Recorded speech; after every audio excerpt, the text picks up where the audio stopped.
She fighting because me. Look at me. I just hungry. I promised to her. Hi, how are you? You? You good? Yeah. I wanted to wish you a Merry Christmas. Hey, congratulations. You're in. Welcome to the UFC.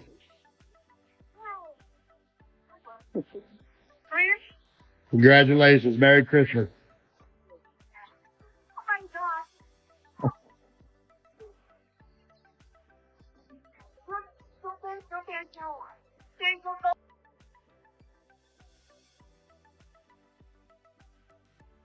Desde o início, eu sempre tive essa, não sei se pode chamar, ambição mesmo, né? Esse sonho, essa ambição de ser a garota mais nova. Desde que eu botei a cabeça e eu percebi que o UFC não era um sonho tão distante, eu comecei a ser ambiciosa, entendeu? Então eu comecei a botar metas, e uma delas era ser a garota mais nova a entrar no UFC. Na verdade, a meta era entrar com 18, né? Aconteceu 4 dias depois, mas tudo bem, do jeito que foi, tá ótimo, amei. De fato, foi algo muito surreal. E até hoje, assim, quando a gente lembra, a gente ainda fica um pouco em choque com tudo que aconteceu, mas aquele sentimento de alegria, né?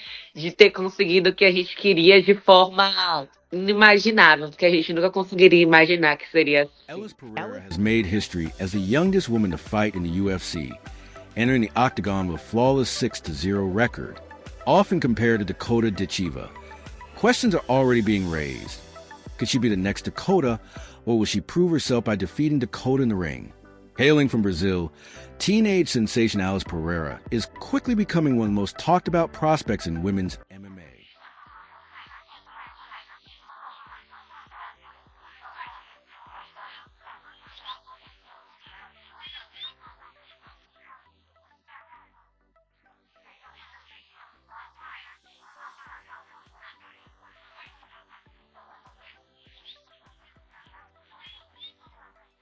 Britain's Dakota Ditcheva has been demolishing every opponent in her path, capturing the PFL Championship, and walking away with $1 million payday. Now, the question lighting up social media and MMA forums is whether Alice Pereira is destined to become the UFC's version of Dakota, or, in a dream matchup, if the 19-year-old Brazilian phenom could actually defeat the British knockout queen. We're about to break it all down, their fighting styles, knockout power, records, and backgrounds, to finally settle this debate once and for all.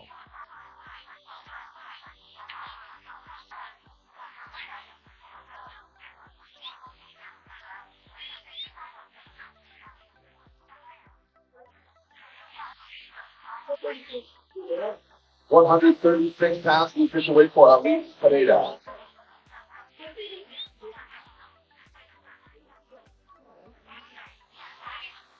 Next to the scale, David Let's start with the girl who's got the entire MMA world talking, Alice Pereira, Brazil's golden girl, who just rewrote the UFC history books.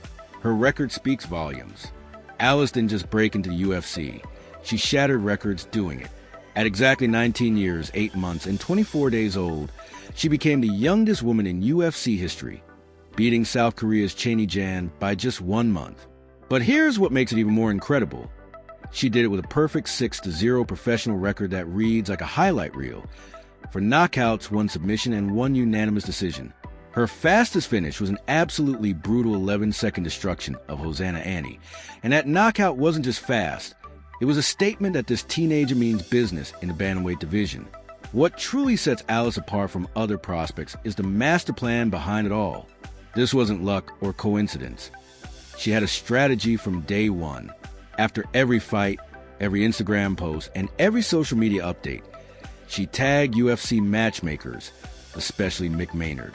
She was relentless in chasing her dream, and it paid off when Dana White personally announced her signing on Christmas Eve 2024.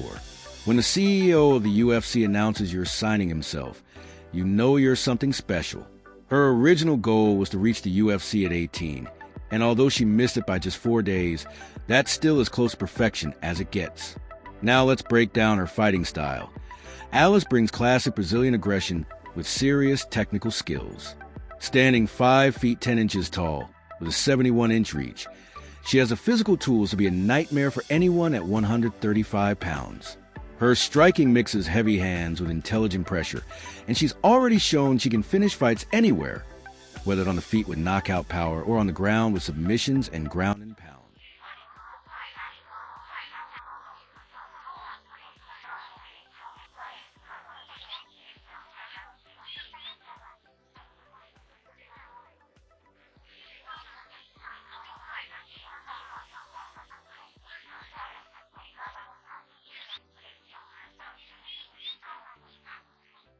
Now, let's talk about the woman who's been absolutely terrorizing the flyweight division, Dakota Ditcheva, the British knockout artist who has proven she's the most dangerous 125-pounder on the planet.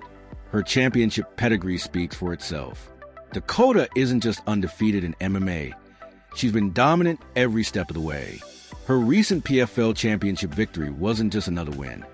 It was a masterclass in finishing fights.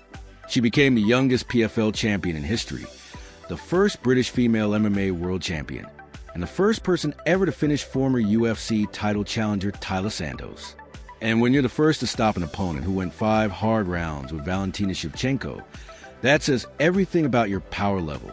Long before transitioning to MMA, Dakota was already decorated, winning 3 junior world championships in Muay Thai and capturing gold for Great Britain at the 2016 International Federation of Muay Thai Amateur World Championships. She didn't just compete on the international stage, she dominated it. When fighters talk about Dakota, they don't just mention her knockout power, they highlight her surgical precision. Every strike carries bad intentions, and every combination is carefully crafted with one goal in mind: pure, calculated violence.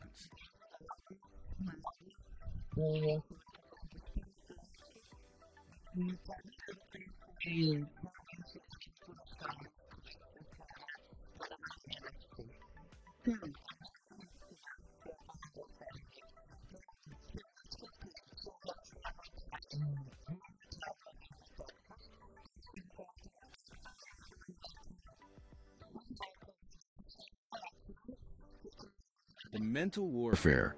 What separates champions from contenders is mental strength, and Dakota has proven time and again that she thrives under pressure. Competing in the PFL's unforgiving tournament format, where one bad night can shatter $1 million dream, she carried herself like a seasoned veteran. The brighter the lights, the better she performs. And at just 26 years old, she's entering the absolute prime of her career. The rare combination of elite technique, championship experience, and peak physical condition makes Dakota not only the most dangerous flyweight in the world, but one of the most feared women in all of combat sports today.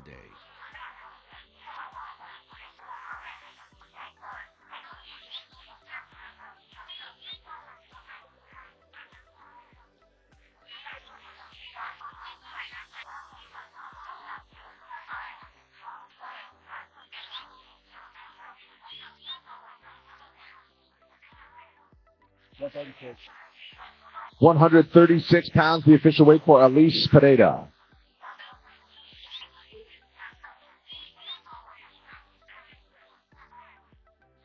Katherine Corines dropped a massive bombshell on Dakota Ditcheva before the fight, confidently claiming she would beat Dakota easily.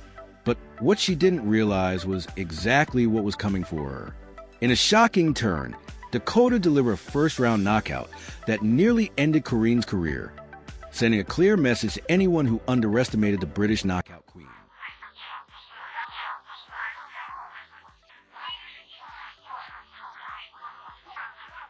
I love to crush dreams. Those were the famous last words that would come back to haunt Katherine Corines in the most brutal way possible, because what she didn't know was exactly what awaited her in the cage. Dakota Ditcheva was ready to end it all in the first round. Now that you've heard those confident words, let's see just how wrong predictions can go in this sport. Corines wanted deep waters. She wanted a brawl to strike and promised to drag the undefeated prospect into unfamiliar territory. But in mixed martial arts, sometimes you get exactly what you ask for, just not in the way you expect.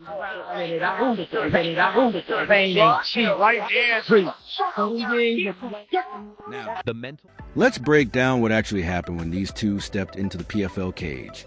Kira Gines knew she was facing a Muay Thai specialist, so her game plan was clear. Close the distance, avoid striking exchanges, and take the fight to a place where Ditcheva might feel less comfortable. But here's the thing about elite strikers. Sometimes getting close to them is the worst possible strategy.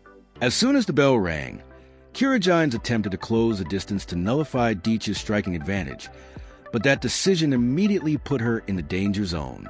Once they were locked in the clinch against the cage, Ditcheva's Muay Thai expertise took complete control. It'll do it! Dangerous! Dakota Ditcheva! This is my year to win the championship because She's definitely a special talent. that's what I set myself to do, and I will achieve it. That's kind of just what happens when I fight. It's just natural. I was ready for something bigger because I was just walking through these. So I want that challenge. I want that hard fight. I want to have to brawl and bang. And I'm ready for that. And I think after the first three that were kind of just, yeah, of course, I respect Muay Thai. I respect her record. There's definitely a lot of hype around here. They're definitely promoting her. She's, long, tall, beautiful blonde, but I don't believe she's ever been dragged into deep waters before. And that's what I'm going to do. And so, people have been telling me my whole life, my whole career, oh, maybe you can't, underdog. And I thrive off of it. I live it. Like, I love to crush dreams. So let's go. I'm going to say I expect a tough fight. I feel like both our games, like my game all around is really good. Her game all around is good. So I feel like it's going to be a really good matchup. But then again, I feel like I've said that before and it's ended quite short. So I 100% believe in my ability and feel like, it's not going to be, not going to last too long. Ditcheva locked onto Kira Gines' neck and began systematically breaking her down. She controlled her opponent's posture while driving knees straight up the middle, a classic Muay Thai technique executed with surgical precision. The first knee landed solidly, but it was the second shot that changed everything, connecting flush and leaving Kira Gines dazed, her legs wobbling beneath her. Sensing blood in the water, Ditcheva pressed forward with predatory instinct, unleashing a devastating right hand that cracked Kira Gines squarely on the jaw, sending her crashing to the canvas in a heap. One follow-up hammer fist sealed the deal. Though the fight was already over, the impact of that finish left no doubt about who ruled the cage. If you enjoyed this breakdown and want more epic fight analyses, don't forget to subscribe to my channel, hit the notification bell, and leave a like so you never miss an update.